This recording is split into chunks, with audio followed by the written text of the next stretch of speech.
esos momentos bastante difíciles. Precisamente estuve preso junto con Lolita Saucedo, con Gallina Saucedo, Pelado Briner, Heredia, Pepe Castellá, pero Pepe Castellá incluso había cometido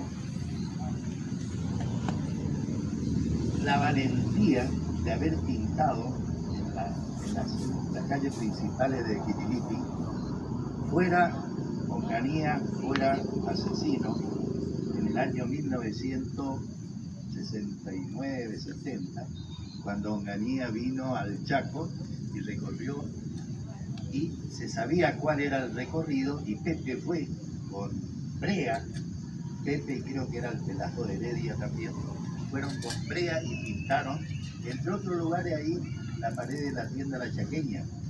Después estaba Bando Morales con un... no podía sacar nunca porque le pusieron Brea. Bueno, esa heroicidad, como la de Pepe Castellá, del cual, bueno, sin compartir a veces las posiciones políticas, compartimos buena época de ese entonces. Yo siempre digo que el golpe de Estado vino, entre otras cosas, a allanar el camino de la política económica que se implementaría mucho más adelante. ¿Por qué? Porque justamente esa dictadura de Onganía había generado en la Argentina el nacimiento de una corriente revolucionaria que acá en el Chaco se expresó muy especialmente con las ligas agrarias, que había sido fundado por el movimiento rural católico y se extendió por toda la provincia luchando por la tierra de los pequeños productores, por el precio del algodón, del girasol también, y habían levantado una lucha fenomenal que fue contra lo que se llamó el Plan Agrex. El Plan Agrex, diseñado ya por la NUCE, allá por el año 70-71, contemplaba la entrega de 1 millón de hectáreas en la zona de Tres Isletas, Castel y todo eso, que en su gran mayoría eran tierras fiscales, pero que estaban ocupadas por campesinos poriajú, por aborígenes. Y las ligas agrarias enfrentaron ese proyecto y lo desbarataron, habiendo culminado en una movilización realmente espectacular que se llevó a cabo en Excomero. Excomero es donde ahora en Saspeña está un supermercado León, creo que es, y hay una estación de servicio. Bueno, eso era una antigua desmotadora, y ahí en ese lugar se concentraron más de 5.000 productores y desbarataron ese plan de entrega de las tierras. Y hago referencia a esto porque la represión en el Chaco se desató muy, pero muy especialmente sobre todo lo que era ligas agrarias.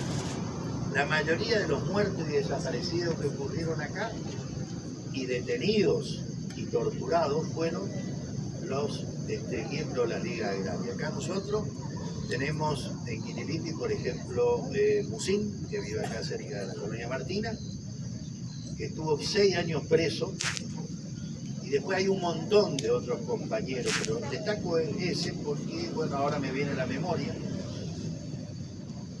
la desaparición de Carlos Orianqui y de varios dirigentes de las ligas,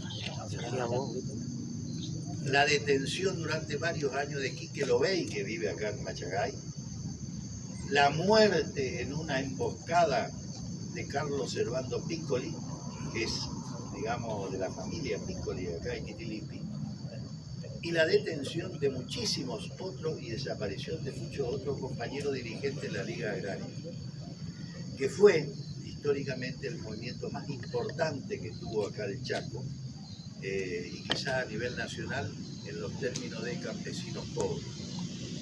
Entonces, cuando se da el golpe del año 76, venía a destruir a una generación de argentinos que había soñado y que había planteado una Argentina diferente, ¿cierto? Y la represión comenzó antes del golpe de Estado, pero ya ni siquiera era suficiente tener un gobierno como el de Isabel, que en cierto modo hacía concesiones a los militares, sino que era necesario adecuarse a lo que se llamó el Plan Cóndor, que fue una serie de un programa para toda América Latina, donde toda América Latina estaba gobernado por militares. Les voy a contar una pequeña anécdota. A mí me tocó hacer el servicio militar precisamente en el año 76, en el año del golpe.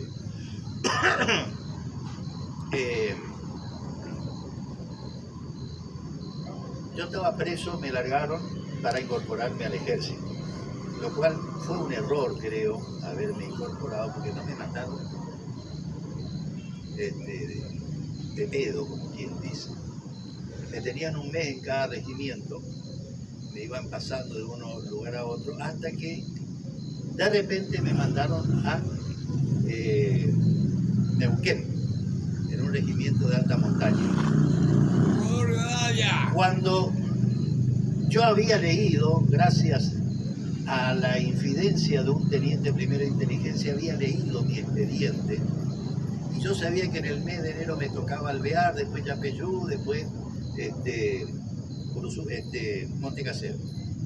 Me trasladan en enero a Neuquén. Yo digo, bueno, acá me van a hacer bosta. Tuve que caminar bastante para llegar porque no había medios. Y llegué al portón de entrada y dije, no, yo me mando muerto. Me regresé. Y digo, no, ya me faltan 3 meses, me juego. Volví, fui y volví 3, 4 veces. Y dije, voy a desertar, me voy. Y digo, ¿dónde me voy? En Chile teníamos a Pinochet. En Bolivia teníamos a Hugo Hansen. En Paraguay teníamos a Stroessner. En Uruguay también había dictadura militar. En Brasil también había dictadura militar. Eso fue Plan Cóndor. Toda América Latina gobernado por dictaduras militares, porque era la forma en ese momento de contener los cambios que los pueblos de América Latina estaban buscando. Había que imponer una dictadura y la eliminación física de toda esa generación de militantes, de intelectuales que queríamos otra cosa.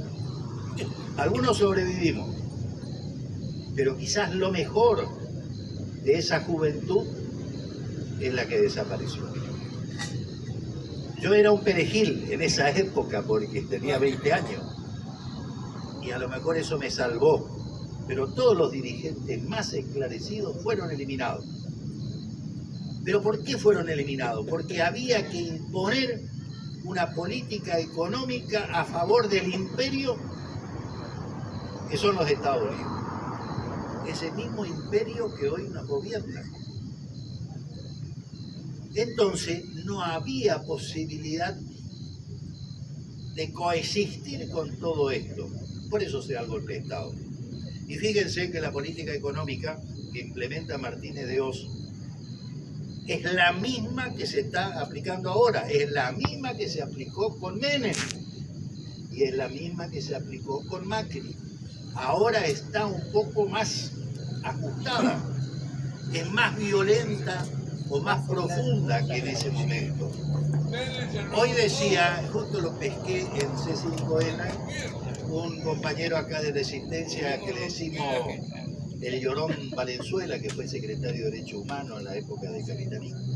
Justo le hacen la entrevista, no sé si lo vieron, al Llorón. Ese también estuvo preso conmigo, le estuvo 3 años y medio. Dice, si no hubiera ocurrido los 30.000 desaparecidos, no podría haber surgido Milei. No hubiera sido posible, porque nos falta esa generación que hoy debería tener 60 años, 70, y algunos hubieran muerto lo mismo, ¿no es cierto? Bueno, esa es la realidad, por eso se aplicó ese golpe de Estado. Y en esto hay que destacar lo que ya dijeron acá los compañeros. La valentía tanto de Alfonsín como de comenzar el juicio de las juntas militares y fundamentalmente la de Néstor Kirchner, que llevó adelante toda una política de derechos humanos como en ningún lugar del mundo se llevó a la cárcel a los asesinos, lo cual hay que destacarlo y lo digo muy bien, pero faltó un poquitín. No se encarceló a los intelectuales que dirigieron todo eso, a los beneficiarios, que son las grandes corporaciones, excepto el caso de Blaquier, este empresario de Tucumán que había sido condenado y después por diferentes argucias nunca fue a la cárcel y murió, bueno. Pero no fueron condenados los Roca, ni los Martínez de Oz. Primero que tenía que haber estado preso era Martínez de Oz, porque es el cerebro, y él tenía la última palabra de quién tenía que ser muerto o desaparecido. Ese fue el principal responsable. Nos faltó ese pequeño eslabón. Y eso es lo que le permitió a ellos hoy volver a gobernar la Argentina.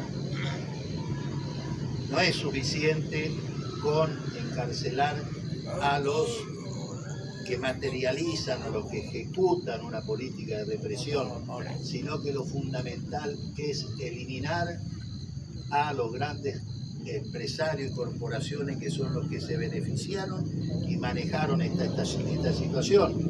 ¿Cómo es la eliminación de ellos? No la eliminación colgándolo en la plaza, sacándole los bienes, como decía Maquiavelo.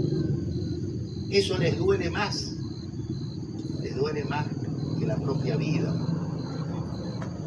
Eso es lo que nos faltó y por eso hoy vuelven a gobernar ellos y estamos en este mundo donde realmente tenemos que desarrollar todo lo posible una política realmente antiimperialista, una política de unidad nacional, pero de unidad con todos aquellos que realmente queremos un cambio. No con aquellos que hablan incluso de la posibilidad de un frente con Villarruel. Con la Villarruel, que es la expresión y la representante de los militares, de los genocidas, ¿no es cierto? Fuera de eso, hay que hacer un frente, derrotar a este proyecto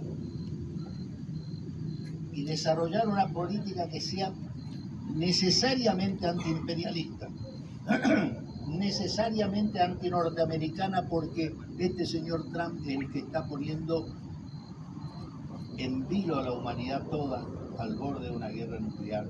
Bueno, para aquí vamos a contar todo lo que está pasando, donde el derecho ya no existe más, solo existe la fuerza, solo existe, bueno, no me importa lo que diga, si puedo o no secuestrar a un presidente extranjero, yo tengo la fuerza, lo hago, yo incauto este barco petrolero, lo hago porque a mí se me ocurre.